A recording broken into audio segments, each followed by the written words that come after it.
Good morning from the Magic Kingdom. Today I'm doing a Keys to the Kingdom tour and I'm so stinking excited. As much as my family likes to come to the parks with me, I'm the only true Disney nerd among us, so I am super excited and I'm really excited to see what I can't share with you. I'm hoping to share as much as I can, but I know there's a lot of backstage access in this as well. And so what I'm hoping to do is at least give you a play-by-play or as close to a play-by-play as possible so that you can really see what you're going to get from this tour when you come. Maybe you've already been here, maybe you are a Disney nerd like me, but maybe you don't really want to come back because it's expensive and you're like, I did it. I want to help show you what else you can do while you're here in the parks. So let's get my coffee and let's go do this tour. I have checked in, we have a few minutes. Now they do provide you with some water and there is a lunch. It looks like today we're over at Columbia Harbor House. I don't know where it's been in the past. Got my nice little name tag. Got this great audio pouch. So exciting, right? Check-in for this event is going to be at the Town Square Theater. You just simply go right inside the main front entrance and to the left where they will take care of you. Get you all checked in. Make sure you understand what to expect from this 5-hour experience because you will be walking a lot all around the park. They're going to get your lunch order, your drink order, and give you all the accoutrements you're going to need for this experience. And although I mentioned that you're going to be walking around for the entirety of this experience, it is fully accessible.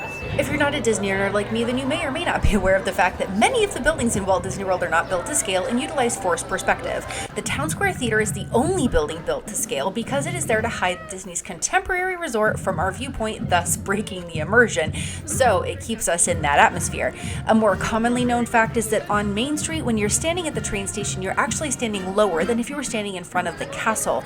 And all the buildings along Main Street get shorter as you look down Main Street so that the castle appears elevated and draws you further into the park. Last point of note here for Town Square is that Blaine Gibson is the creator for all of the statues, including this Sharing the Magic statue of Roy and Minnie, and it is situated just up Main Street from the partners statue that we all know and love of Walt and Mickey, who is pointing to his brother and, well, Mickey's partner, Minnie. It's just so beautiful. I love that note. Have you noticed all the decals and details that are on these windows? My next solo visit is going to include making notes of all of these names because now I want to know everyone's story. These names are actually false ones used by Disney, who was attempting to remain anonymous during the purchasing of the land for Walt Disney World. We spent a fair amount of time walking Main Street while she paid respects to the plethora of individuals who've made an impact on these parks and the company as a whole. I won't share all of it with you because you're just going to have to come check it out. It is worth it, trust me. From here we moved into the hub discussing the spoke design carried over from Disneyland, providing guests a central point in which you can choose our own destinies, venturing off into adventure, tomorrow, fantasy, and beyond. And I am a sucker for the subtle things like these lanterns. They all have a different feel as you look at their respective zones, and also how the Crystal Palace changes its style and design, her dress, if you will, as you look from Main Street towards Adventureland.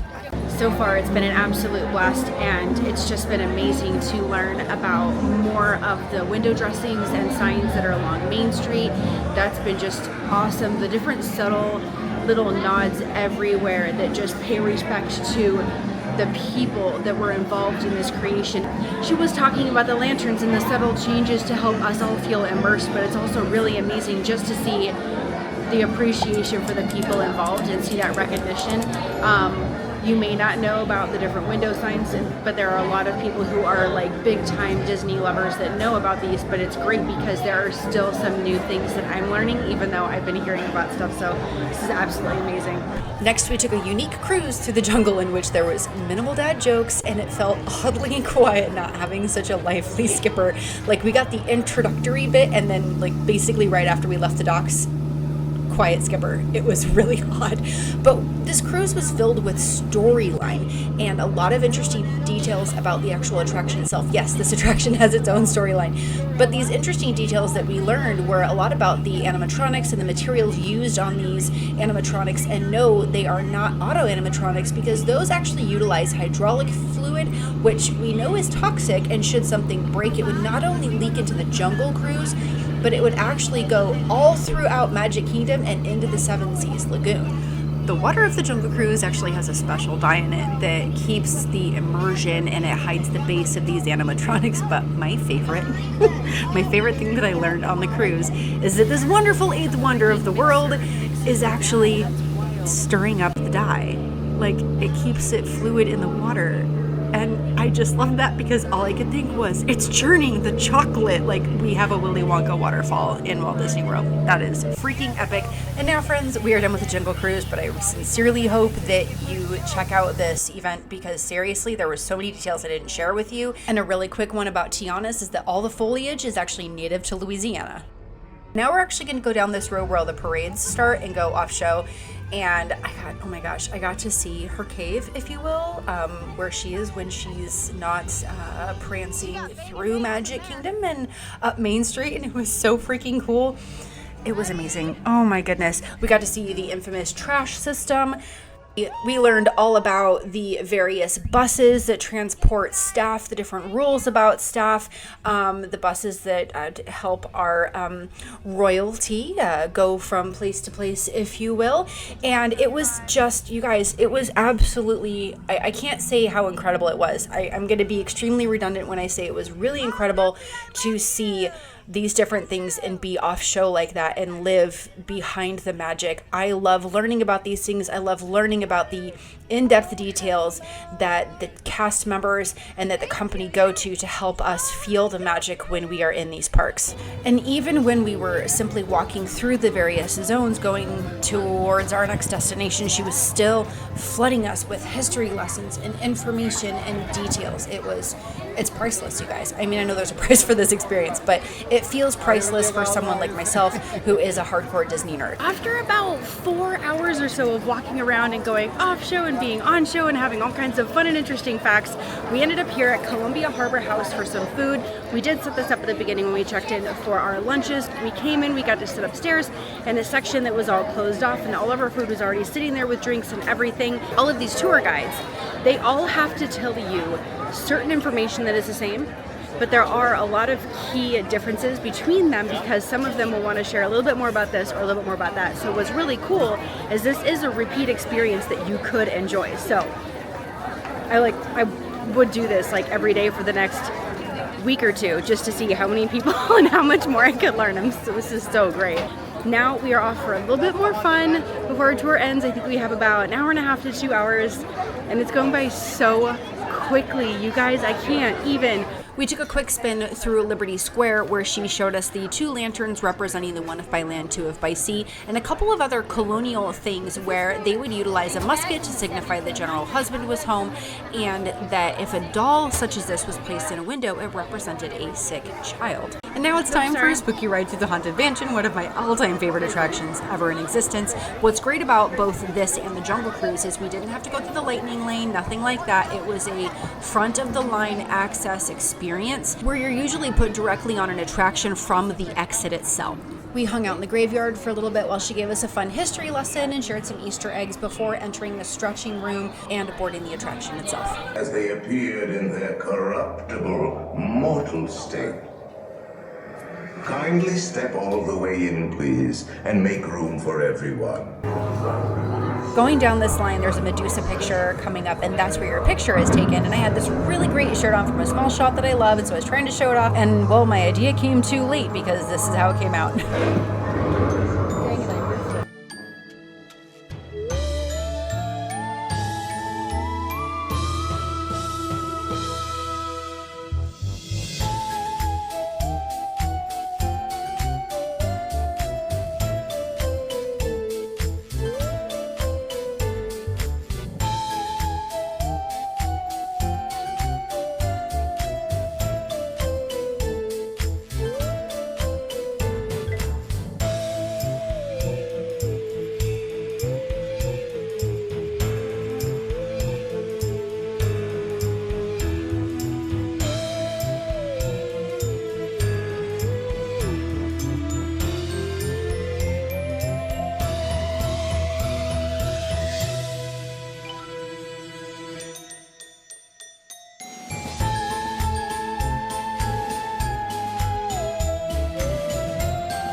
look at how sweet he is. He's making sure that I have the beard too. Why not? Why not have that? You know, I think I look great with that beard.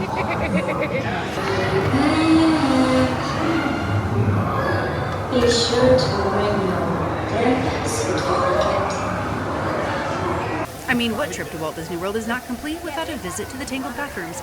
No, really, it was just a good time to have a break, and while we were waiting for everyone, we then looked for some of the hidden pascals before moving into the backside of Fantasyland, back here behind the castle, where we enter at the very end of the Utilidoor, which runs from here forward throughout the park and up underneath Main Street, USA. So what we normally walk on as guests is actually the second floor. The first floor of Magic Kingdom is actually this Utilidoor. And I've heard many say it's just a hallway, but to me it's something special. There's history and there's a lot of stories that she shared with us and some extra magic as well. Goodness, I was about to head straight out and go to the resort because I switched over to a new resort today, and I just, because I was like, I need to process.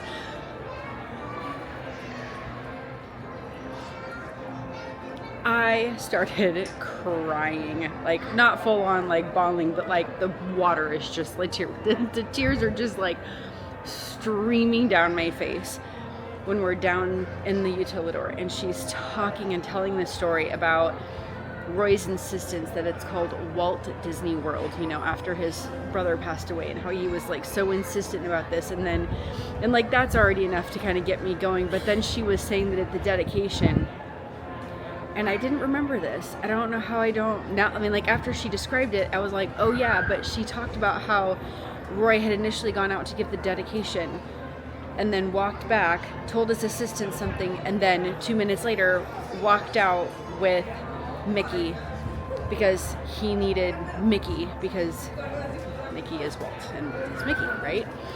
And it was just like, that was when I lost it. I could not keep that together.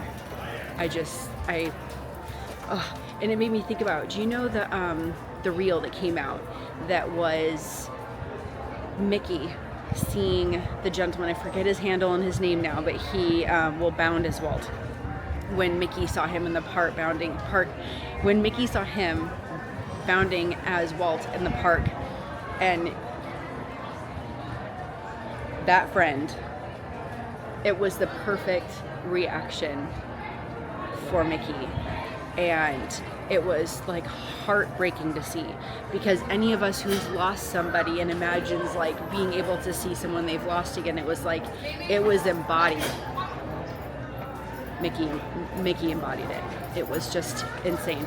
So it just like, I'm rambling. The point is this was an absolutely incredible tour. Were there a few things I knew? Yes. Were there a lot of things I did not know? Yes. And this is coming from someone who has watched all the behind the scenes things on Disney Plus, has watched endless vlogs that talk about some little details, and has read books, but there's so much more you can still learn. It's absolutely incredible. And being able to walk behind the scenes and see parade floats. I mean, I stood like feet away from Maleficent the dragon. You know what I mean? Like the Festival of Fantasy parade. I just stood there looking up at her like, oh my gosh. It was incredible. But being able to walk those spaces and to just explore beneath, and it just, I hope that you will consider adding this tour in to your next vacation. You do have to be 14 years or older to enjoy it, but it is worth every moment. It is worth every moment. And the people who give these tours, it means everything to them. Our guide said thank you from the bottom of my heart for you being here today, because you've helped me fulfill a lifelong dream. I'm getting emotional. That was the train named for Walt during Disney, and I'm sitting here like, oh my gosh, it's like he's saying hi. So I hope you guys will take this tour. I hope you guys will check it out. It was absolutely incredible.